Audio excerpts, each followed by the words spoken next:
जवळपास 2,52,00,000पेक्षा अधिक महिलांना आम्ही दर महिन्याला हा लाभ त्या ठिकाणी पोहोचवत आहोत। मुख्यमंत्री माझी लाडकी बहीण या योजनेसाठी जवळपास 36,000 कोटींची तरतूद ही त्यांनी यंदाच्या वर्षासाठी केलेली आहे। त्याचबरोबर फेब्रुवारी आणि मार्च महिन्याचा एकत्रित असा लाभ याचं वितरण सुद्धा आम्ही 2 दिवसापूर्वी सुरू केलेलं आहे आणि लाडक्या बहिणींच्या खात्यामध्ये फेब्रुवारी महिन्याचे 1500 हे त्या ठिकाणी 2 दिवसातच पोहोचलेले आहेत आणि मार्च महिन्याचे 1500 सुद्धा हे पोहोचवण्याचं काम सुद्धा प्रगतीपथावर आहे। थांबा लाडक्या बहिणीनो, तुमचेही मागील 3 हप्ते जमा झाले नाही आहे का? मग हा व्हिडिओ तुमच्यासाठी आहे। आपण जर आमच्या चॅनलवर नवीन असाल तर चॅनलला सबस्क्राईब करायला विसरू नका।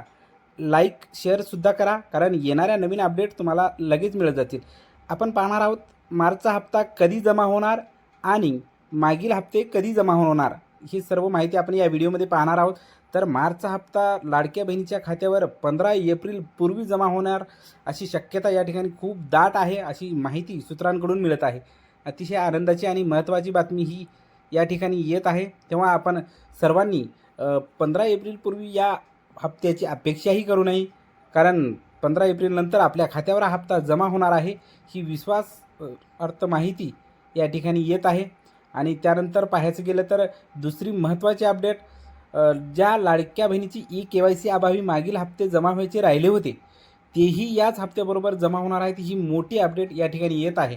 म्हणजे मागील फेब्रुवारी, मार्च आणि एप्रिल असे 3 हप्ते तुम्हाला सलग 3 एकत्रच हप्ते मिळणार आहेत, ज्या लाडक्या बहिणीचे मागील हप्ते राहिले होते। ही महत्त्वाची माहिती या व्हिडिओमध्ये आपण पाहत आहोत। आणि ही जर माहिती तुम्हाला आवडत असेल तर व्हिडिओला लाईक शेअर सबस्क्राईब करायला विसरू नका आणि अशाच नवनवीन माहितीसाठी आमच्या चॅनलला सबस्क्राईब करून ठेवा। तोपर्यंत धन्यवाद, भेटूया पुढच्या व्हिडिओमध्ये।